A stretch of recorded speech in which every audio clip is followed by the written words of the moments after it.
विरोधी पक्ष नेतापद हे मिळालं नाही म्हणून काही लोक कालपासून नागपूरमध्ये थंड हवेच्या ठिकाणी फार मोठ्या पद्धतीनं आकांडतांडव करत आहेत.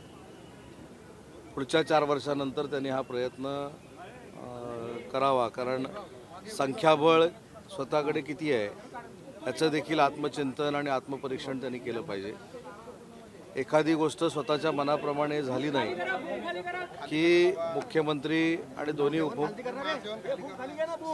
दोन्ही उपमुख्यमंत्री यांच्याबद्दल टीका करायची हा एक उद्योग त्यांचा गेली कित्येक दिवस सुरू आहे. परंतु विधानसभेच्या निवडणुकीनंतर त्यांनी आत्मचिंतन खरं करणं गरजेचं होतं की आपले 46च का आले आणि आपला विरोधी पक्षनेता का होऊ शकत नाही हे त्यांनी स्वतः तपासून बघायला पाहिजे. प्रत्येक अधिवेशन आलं की विरोधी पक्षनेता नाही आणि कालपासून नवी जी एक चर्चा सुरू आहे की शिवसेनेचे ज्येष्ठ सदस्य आदरणीय भास्कर जाधव साहेबांना काहीतरी विरोधी पक्षनेतेपदाचं पत्र दिलेलं होतं, परंतु आता ते नाव बदललं जाण्याची शक्यता आहे अशी देखील चर्चा नागपूरमध्ये फार मोठ्या पद्धतीनं सुरू आहे. त्याच्यामुळे विरोधी पक्षनेता जाहीर करणं ही जबाबदारी आणि हे अधिकार विधानसभेचे अध्यक्ष आणि विधान परिषदेचे सभापती या दोघांना आहेत आणि ते दोघंही सक्षम आहेत. ते योग्य तो निर्णय घेतील. भास्कर जाधव यांचं नाव निश्चित करण्यात आलं होतं, मात्र आता ते मागे पडल्याने आदित्य ठाकरे यांच्या नावाची आग्रही भूमिका ठाकरे गटाकडनं ठेवण्यात येते. आपल्याला आठवत असेल की मी 1 वर्षापूर्वी हेच आपल्याला सांगितलं होतं की भास्कर जाधव साहेब हे विधानसभेमध्ये विधान परिषदेमध्ये त्यांचा अनुभव आहे आणि ते आक्रमक आहेत. त्याच्यामुळं ती आक्रमकता स्वतःच्याच पक्षावर उलटू नये यासाठी त्यांच्या समाधानासाठी तुम्हाला आम्ही विरोधी पक्षनेते करतो हे सांगून हे पत्र देऊन त्यांना थांबवण्याचा प्रयत्न होता, त्यांचं समाधान करण्याचा प्रयत्न होता. पण जाधव साहेबांच्या देखील आता लक्षात येईल की नक्की कोणाचे मनसुबे काय आहेत. संख्याबळ गरजेचं नसताना सुद्धा सत्ताधाऱ्यांकडून संख्याबळ कमवा आणि नंतर विरोधी पक्षनेते निवडा असं म्हटलं जातं, पण अनेकदा दाखले देऊन सुद्धा संख्याबळ गरजेचं नसताना सुद्धा सत्ताधारी संख्याबळाचा का दाखला देतात सवाल भास्कर जाधव. मी याचंच उत्तर दिलं की याचे सगळे अधिकार जे आहेत ते विधानसभेचे अध्यक्ष आणि विधानसभेच्या सभापतींना आहेत. विधान परिषदेचा विरोधी पक्षनेता जर करायचा असेल तर सभापती निर्णय घेतात आणि विधानसभेचा विरोधी पक्षनेता जर करायचा असेल तर अध्यक्ष निर्णय घेतात. तर दोघेही सक्षम आहेत, दोघेही शिकलेले आहेत, दोघांनाही अनेक वर्षाचा विधिमंडळाचा अनुभव आहे. त्याच्यामुळं मला खात्री आहे की ते योग्य तो निर्णय घेतील.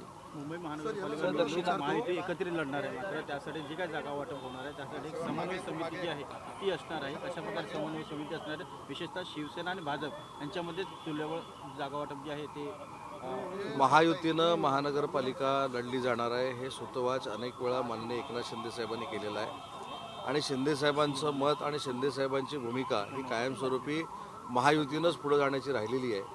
ऑलरेडी समन्वय समिती आमची आहे. शिवसेनेच्या तर्फे मी आणि शंभूराज देसाई त्या समन्वय समितीमध्ये आहोत. राष्ट्रवादी काँग्रेस पार्टीकडनं सुनीलजी तटकरे आणि हसन मुश्रीफ आहेत आणि BJPकडनं रवींद्र चव्हाण साहेब आणि चंद्रशेखर बावनकुळे आहेत.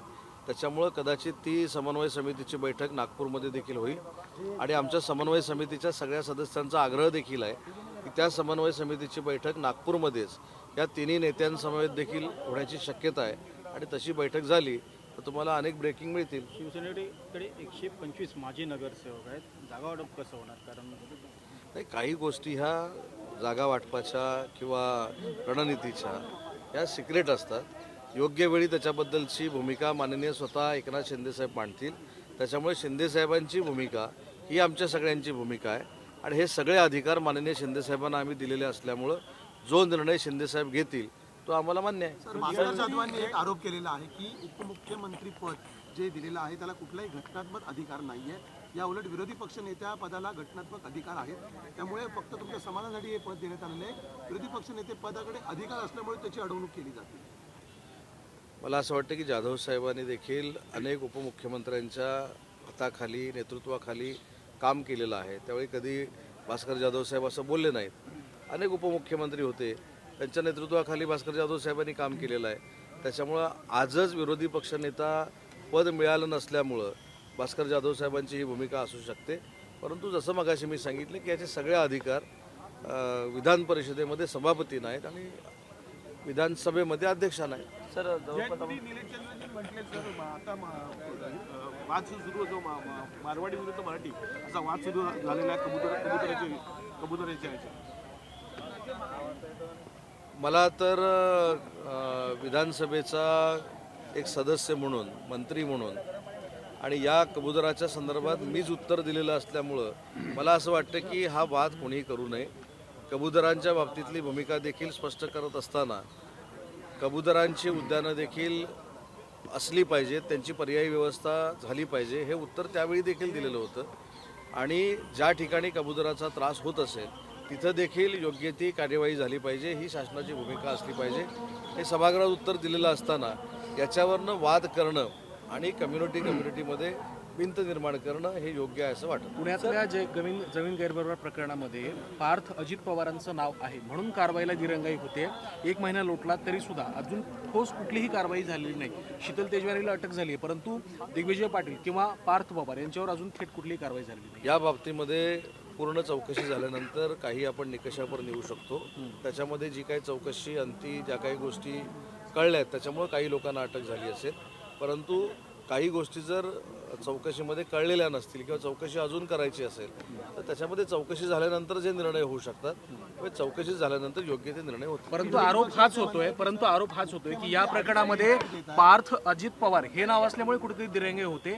खरगे समितीला जी मुदतवाढ दिली आहे ती सुद्धा याच कारणामुळे दिली.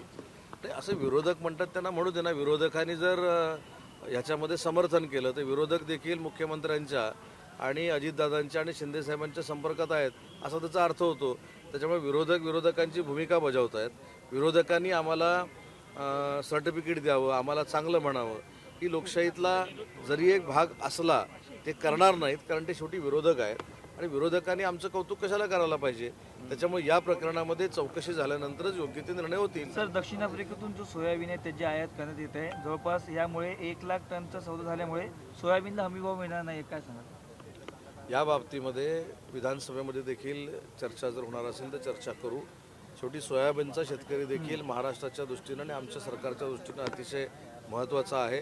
सोयाबीनच्या शेतकऱ्यावर देखील अन्याय होणार नाही, त्याचं कुठं नुकसान होणार नाही, आम्ही भूमिका घेऊ. भास्कर जाधव यांच्यासोबत झालेल्या चर्चेनंतर प्रताप सरनाईकांनी एक प्रतिक्रिया दिली की ऑपरेशन टायगर हे सुरूच आहे. नेमकं काय ऑपरेशन टायगर?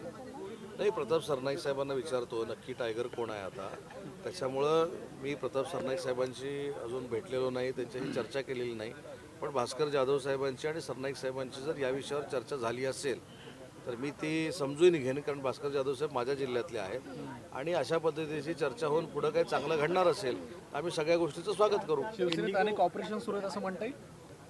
नाही, ऑपरेशन करण्याची आवश्यकताच नाही. मी अनेक वेळा सांगितलं की माननीय शिंदेसाहेबांचं कर्तृत्व आणि नेतृत्व हे फार मोठं असल्यामुळं हा आमच्याकडे येण्याचा ओढा आहे आणि तो कधी थांबणार नाही. इंडिगो एअरलाईन्सच्या ऑपरेशनल प्रॉब्लेममुळे अनेक आमदारांना मंत्र्यांना देखील नागपूरला येण्यासाठी अडचण निर्माण झालेली आहे. इंडिगो एअरलाईन्सची राज्य सरकार सुद्धा इंडिगोच्या बाबतीमध्ये ज्या दिवशी हा प्रसंग पहिल्यांदा इंडिगोच्या बाबतीतला घडला, मी राज्याचा उद्योगमंत्री म्हणून स्वतः मुरली अण्णा मोहळांची देखील चर्चा केलेली होती. परंतु इंडिगोनं हे का केलं याची चौकशी होणं गरजेचं आहे. त्याच्यामुळं हजारो इंडिगोमधनं प्रवास करणाऱ्या लोकांना क्लेशाला सामोरं जावं लागलेलं आहे, अनेकांचं नुकसान झालेलं आहे. तर त्याच्यामुळे केंद्र सरकारनं याच्यामध्ये हस्तक्षेप केला पाहिजे आणि योग्य तो भूमिका स्पष्ट केली पाहिजे.